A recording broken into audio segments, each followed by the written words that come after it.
নমস্কাৰ বন্ধুসকল, আজিৰ ভিডিঅ'টো আৰম্ভ কৰাৰ আগতে জনাই দিওঁ যে আজিৰ ভিডিঅ'টো সম্পূৰ্ণ বেলেগ।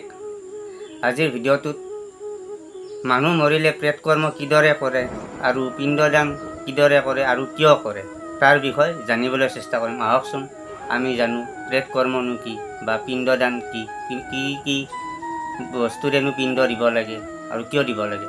আজি এইখিনি জানিবলৈ চেষ্টা কৰিম।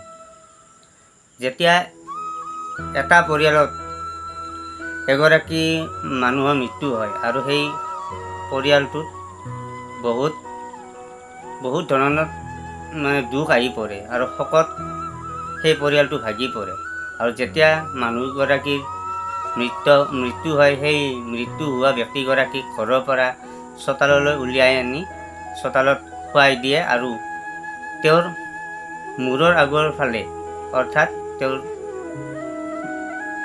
য'ত মূৰটো থাকে তাৰে আগৰ ফালে এটা তুলসীৰ পুলি আৰু এগছি ছাতি তাত দিয়া হয়। আৰু তুলসীৰ পুলিটো এই কাৰণেই দিয়া হয় কাৰণ মানুহ এটা মৰি গ'লে তাত মানুহটোৰ দেহত কিছুমান বিষাক্ত বেক্টেৰিয়া উৎপন্ন হয় আৰু সেই বেক্টেৰিয়া উৎপন্ন হৈ সেই মৃত মানুহটোক খাবলৈ ধৰে বা আৰু যদি সেই মানুহটোক সকলোৱে যিহেতু চুৱে আৰু সেই মৃত ব্যক্তিৰ পৰা সেই বেক্টেৰিয়াসমূহ এজন জ্ঞাত মানুহৰ গালৈ বিয়পিব পাৰে। সেয়ে তুলসীৰ এনেকুৱা শক্তি আছে, তুলসীৰ যিটো বায়ু, তুলসীত অহা বায়ুটোত যিটো তুলসীৰ গন্ধত যিটো তুলসীৰ ঘ্ৰাণ, সেই বায়ুৰ লগত মিহলি হৈ সেই তুলসীৰ গন্ধত ইমান পাৱাৰ, সেই পাৱাৰে এই যিটো বেক্টেৰিয়া উৎপত্তি হয় সেই বেক্টেৰিয়া ধ্বংস কৰাত সহায় কৰে। আৰু সেয়ে তাৰ তলত চাকি গছিও জ্বলাই দিয়ে যাতে সেই চাকি গছিৰ বায়ু আৰু তুলসীৰ গন্ধ মিহলি হৈ সেই অঞ্চলটো পবিত্ৰ কৰি ৰাখে, অৰ্থাৎ বায়ুটো প্ৰদূষণত শুদ্ধ বায়ু প্ৰদান কৰে। আৰু ধৰ্মীয় দিশেৰে চাবলৈ গ'লে সেইটো এটা ধৰ্ম আৰু তুলসী হ'ল সকলোতকৈ শুদ্ধ বস্তু। তুলসী যদি আমাৰ আগত থাকে তেতিয়া সেই মৰা ব্যক্তিগৰাকীৰ কাষলৈ বেয়া বস্তু বা কিছুমান অশুভ আত্মা আহিব নোৱাৰে। আৰু তুলসী আৰু চাকি জ্বলালে তাত ভগৱান বা বিষ্ণুৰ দূত আহি সেই ব্যক্তিগৰাকীক স্বৰ্গলৈ নিয়ে বুলি এটা প্ৰমাণ আছে বা সেই বিশ্বাস কৰিয়ে তেনেকৈ তুলসী আৰু চাকি গছি তাত জ্বলোৱা হয়। আৰু সেইকাৰণে মৰাশটো বা সেই বডিটো চোতালত বেছি সময় নাৰাখে, তেওঁক যিমান সোনকালে পাৰে তাৰ পৰা শ্মশানলৈ নিয়াৰ ব্যৱস্থা কৰে। আৰু শ্মশানত এখন চিতা সাজে আৰু চিতা সাজি যেতিয়া ব্যক্তিগৰাকীক চিতাৰ ওপৰত উঠাই দিব তাৰে আগতে ব্ৰাহ্মণৰ দ্বাৰা সেই মৃত ব্যক্তিগৰাকীক পবিত্ৰ কৰি লয় আৰু তাত ঘি আদি সানি সেই ব্যক্তিগৰাকীৰ পুত্ৰসকলে তাত সকলোৱে ঘি সানিব লাগে আৰু তুলসীৰ পাতেৰে তাত পবিত্ৰ জল ছিটাব লাগে আৰু বামুণৰ বিধি মৰ্মে সেই বডিটো সেই মৰাশটো চিতাৰ ওপৰত উঠাই দিয়ে আৰু সেই চিতাখনৰ চাৰিওপিনে 7 বাৰ ঘূৰিব লাগে আৰু পুত্ৰসকলে সেই চিতাখনৰ চাৰিওভাগে 7 বাৰ ঘূৰি সেই ব্যক্তিগৰাকীৰ এবাৰকৈ 7 বাৰে জুইৰে মুখত লগাই দিয়ে আৰু সেইখিনিকে মুখাগ্নি বুলি কয়। আৰু মুখাগ্নি কৰি উঠাৰ পিছত সেই মৃত ব্যক্তিগৰাকীৰ পুত্ৰসকলক তাৰ পৰা অলপ আঁতৰলৈ লৈ যায় আৰু গাঁৱৰ জ্ঞাতি তথা সমাজখনে সেই ব্যক্তিগৰাকী শ্মশানত জ্বলাই দিয়ে। আৰু যেতিয়া জ্বলি সম্পূৰ্ণ শেষ হৈ যোৱাৰ পিছত সেই জুইত পানীৰে ছটিয়াই দিয়ে, সম্পূৰ্ণভাৱে সেই জুইখিনি নুমুৱাই দিয়ে।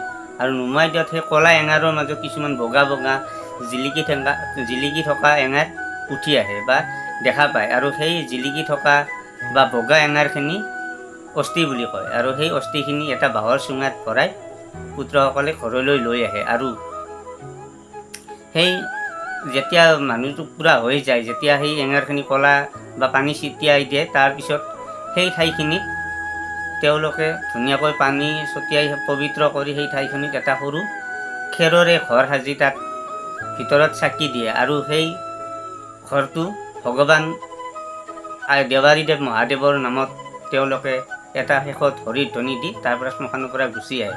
আৰু সেই ঘৰটো সেই মৃত ব্যক্তিগৰাকীও তাত থাকে বুলি কিছুমানে বিশ্বাস কৰে আৰু এনেকৈয়ে সেই বডিটো তাত শ্মশানত জ্বলাই ঘৰলৈ আহে আৰু ঘৰলৈ আহি সকলোৱে বাটত গা ধোৱাৰ উদ্দেশ্য হ'ল যে এই মৃত ব্যক্তিটো যেতিয়া জ্বলাই দিব আৰু মৃত ব্যক্তিটোৰ দেহত থকা সমস্ত জীৱাণু বা তাত বেক্টেৰিয়া যিসকল বেয়া বস্তু আছে সেই বস্তুখিনি আঁতৰাৰ কাৰণে মানুহে বাটত গা ধুৱে। আৰু তাত কোনো ভূত প্ৰেতৰ একো সেই নাই, কিন্তু মানুহে কিবা এটা ভাবে আৰু সেইও এটা যিহেতু ভূত বা প্ৰেতৰ ভয়ো কৰে, কিন্তু ভয় কৰিব লগা আমাৰ কোনো কাৰণ নাই। সেইটো হ'ল যাতে মানুহৰ শৰীৰতে কোনো বেমাৰ নাই, তাৰে কাৰণে বাটত মানুহে গা ধুৱে আৰু ঘৰৰ ভিতৰলৈ আহে। আৰু এনেদৰে সেই পুত্ৰসকলে প্ৰায় এদিনকৈ 10 দিনলৈকে সেই মৃত ব্যক্তিগৰাকীৰ নামত পিণ্ড দান কৰিব লাগে। আৰু পিণ্ড মানে হ'ল পকা কল, গাখীৰ, তিল, ঘিউ, মৌ আদি সকলোৰে সংমিশ্ৰণেৰে সানি, তাত গুড়, চেনি আদি সংমিশ্ৰণেৰে ধুনীয়াকৈ সানি লয় আৰু সানি তাত মৃত ব্যক্তিগৰাকীৰ নামত উচৰ্গা কৰি আগবঢ়াই দিয়ে, আৰু সেয়ে পিণ্ড বুলি কয়। আৰু সেই পিণ্ডটো এইকাৰণেই দিয়া হয় যাতে যিহেতু জীৱৰ মৰণ নাই, আত্মাটোৰ দেহৰ পৰা যেতিয়া ওলাই গুচি যায় দেহটোহে পুৰা হয়, কিন্তু জীৱটোৰ কেতিয়াও মৃত্যু নহয়। কাৰণ এই কেইদিন বাচি থকাৰ কাৰণে জীৱটো যিহেতু সেই মৃত ব্যক্তিগৰাকী ঘৰতেই থাকে, সম্পূৰ্ণ প্ৰেত কৰ্ম শেষ হৈ নোযোৱালৈকে সেই প্ৰেত আত্মাটো সেই মৃত পৰিয়ালৰ ঘৰত থাকে বুলি এটা বিশ্বাস কৰে। সেয়ে সেই আত্মাটো সেইকেইদিন চলি থাকিবলৈ তেওঁক পিণ্ড দি থকা হয়, যাতে সদায় পিণ্ড সদায় দিয়ে আৰু আত্মাটো সেইখিনি খাই তেওঁ তাত থাকিব পাৰে। আৰু এনেকৈয়ে কিছু অঞ্চলত ধৰক উজনি অসমত 3 দিনৰ দিনাখন তিলনি অনুষ্ঠান কৰে, কিন্তু আমাৰ নামনি অঞ্চলত এই অনুষ্ঠানটো নকৰে। কিন্তু ব্ৰাহ্মণ সমাজে 4 দিনৰ দিনা চতুৰ্থী বুলি এটা অনুষ্ঠান কৰে। আৰু আমাৰ ক্ষুদ্ৰ সমাজে এই অনুষ্ঠানটো খুব কম কৰা দেখা যায়। যদি কোনোবা জেগাত কৰেও ক্ষুদ্ৰ সমাজে, কিন্তু গম নাপাওঁ বেছিভাগ, কিন্তু আমাৰ ব্ৰাহ্মণ সমাজে এই 4 দিনৰ দিনা চতুৰ্থী অনুষ্ঠানটো কৰে। আৰু এনেকৈ 10 দিনৰ দিনা পিণ্ড দি যেতিয়া 10 দিন পাব, সেইদিনা দহা কৰ্ম বুলি এটা কৰে। আৰু দহা হ'ল সেই মৃত ব্যক্তিগৰাকী যিখিনি অস্থি ঘৰলৈ আনি সদায় পানী দি থাকে, সেই অস্থিখিনি সেইদিনা য'ত দহা কৰিব তাত সেই অস্থিখিনি পবিত্ৰ কৰে। আৰু সেই পবিত্ৰ কৰাতে দৈ, আও গাখীৰ, তাত নেমু টেঙা আদি চেপি, তাত তিল, মাহ আদি সানি সেই অস্থিখিনি সুন্দৰকৈ ধুই তাক পবিত্ৰ কৰি বামুণে তাত শান্তি জল ছটিয়াই তাত সেই অস্থিখিনি মন্ত্ৰ মাতি পবিত্ৰ কৰি তাৰ পৰা এটা পূৰ্ণাংগ আৰু মানুহৰ সৃষ্টি কৰে। যেনেকৈ চকু, কাণ, নাক, মুখ, হাত, ভৰি, পেট আদি সকলো দি সেই অস্থিখিনিৰে 10টা ভাগত এটা পূৰ্ণাংগ মানুহৰ সৃষ্টি কৰে, যাতে সেই ব্যক্তিগৰাকী আৰু এটা এই মৰাৰ পিছত যেতিয়া সেই জীৱটোৱে আৰু এটা শৰীৰত যাতে তেওঁ জন্ম লাভ কৰিব পাৰে, সেয়েহে তেওঁক আৰু পূৰ্ণাংগ শৰীৰ এটা তেওঁক তাতে সৃষ্টি কৰা হয়। আৰু সেই অস্থিখিনি দহা কৰ্ম শেষ হোৱাৰ পিছত ঘৰলৈ লৈ আহে, আৰু সেই পবিত্ৰ যিহেতু ব্ৰাহ্মণৰ দ্বাৰা কৰা হয়, এই অস্থিখিনি তেতিয়া ভাল ঠাইত থৈ দিয়ে। আৰু যেতিয়া অশোক অষ্টমী আহে তেতিয়া সেই অস্থিখিনি বিসৰ্জন দিবৰ বাবে ৰাখি থৈ দিয়া হয়। বা ডাঙৰ ডাঙৰ তীৰ্থস্থানত গ'লেও সেই অস্থিখিনি বিসৰ্জন দিয়ে, যেনেকৈ ধৰক কাশী, গয়া, জগন্নাথ আদি সেই অঞ্চলত অস্থিখিনি বিসৰ্জন দিয়ে। যোনে যেনেকৈ পাৰে তেনেকৈ দিয়ে। কিন্তু দহা কৰ্মত যেতিয়া সেই অস্থিখিনি বিসৰ্জন দিয়াৰ কাৰণে ঘৰলৈ আহে, তাত আৰু কিছুমান নিয়ম থাকে। দহাত অস্থিখিনিৰ উপৰিও এটা মাটিৰ পাত্ৰত সেই মৃত ব্যক্তিগৰাকীৰ ওলোটাকৈ নাম লিখে, আৰু ওলোটাকৈ নাম লিখি তেওঁৰ পুত্ৰক কয় যে এই মাটিৰ পাত্ৰটো পানীৰ তলত নোচোৱাকৈ ভাঙিব লাগে। কাৰণ এই পাত্ৰটো ভাঙাৰ উদ্দেশ্য এটাই হ'ল যে মানুহজন যিহেতু পৰিয়ালৰ পৰা চিৰদিনৰ বাবে গুচি গ'ল, আৰু নামটো ওলোটাকৈ লিখি তাত চিৰি এটা লিখে, আৰু সেই দিনাৰ পৰা মানুহটো পৰিয়ালৰ পৰা আঁতৰি গ'ল বুলি তেওঁলোকে ধৰি লয়। আৰু চিৰিটো চিৰদিনৰ কাৰণে যেতিয়া সেই মানুহটো নোহোৱা হ'ল, আৰু সেই দিনাৰ পৰা চিৰিটো তেওঁৰ নামৰ পৰা চিৰদিনৰ কাৰণে বিলুপ্ত হ'ল বুলি পানীৰ তলত সেই উদ্দেশ্যতে এইটো ভাঙি দি ক্ষুদ্ৰসকলে এই কামটো কৰে। আৰু তাত শিৱৰ এখন পূজাও পাতে, যিহেতু ব্ৰাহ্মণে পবিত্ৰ কৰি উঠি এখন শিৱৰ চৰণত পূজা কৰে। যিহেতু আমি গম পাওঁ যে জীৱৰ সৃষ্টি ব্ৰহ্মাদেৱে কৰিছিল আৰু পালন বিষ্ণুদেৱে কৰিছিল, কিন্তু যেতিয়া জীৱ পৰলোক প্ৰাপ্ত হয় তেতিয়া সেই মহাদেৱেই তেওঁলোকক স্বৰ্গৰ বাট দেখায়। সেয়েহে সিদিনা শিৱৰ নামতো এখন তাত পূজা পাতে আৰু এনেকৈয়ে দাহ কাম সম্পূৰ্ণ কৰি সেই মৃতকৰ পুত্ৰসকলক মুণ্ডন কৰাই দিয়ে, অৰ্থাৎ তেওঁৰ দাড়ি চুলি আদি সকলো ঘূৰাই দিয়ে। কাৰণ ইমান দিনে তেওঁলোকে অপবিত্ৰ হৈ থাকে। এই 10টা দিন যিহেতু তেওঁলোকে মাটিত বা খেৰত বা কলপাতত আদিত বহি তেওঁলোকৰ গাত বিশুদ্ধ হৈ যায়, সেইবাবে তেওঁলোকৰ গাত ধূলি বালি আদি লাগি যিহেতু লেতেৰা এটা হয়, সেই লেতেৰা চাফা কৰাৰ বাবে দাড়ি চুলি কাটি তাত গা ধুবলৈ কয় আৰু ঘৰত আহিও বাটত গা ধুইহে ঘৰত সোমাবলৈ দিয়ে। আৰু এইখিনি এইটোৱে উদ্দেশ্য যে মানুহগৰাকী যাতে চাফ চিকুণ হৈ ঘৰত থাকিব পাৰে, সেয়েহে তেওঁক তেনেকৈ দাড়ি চুলি কাটি ঘৰলৈ লৈ আহে। আৰু ঘৰত অহাৰ পিছত ব্ৰাহ্মণে তাত ঘৰতো পঘা চুব দিয়ে আৰু ঘৰত এটা সৰুকৈ পিণ্ডৰ আৰু শ্ৰাদ্ধৰ আৰম্ভ কৰে। আৰু এনেদৰে দহা কৰ্ম শেষ হয়। আৰু দহা কৰ্ম শেষ হোৱাৰ যেতিয়া 10 দিন যায়, 11 দিন আৰু 12 দিনৰ দিনা সেই পৰিয়ালটোৱে এটা শোইন ৰাখে।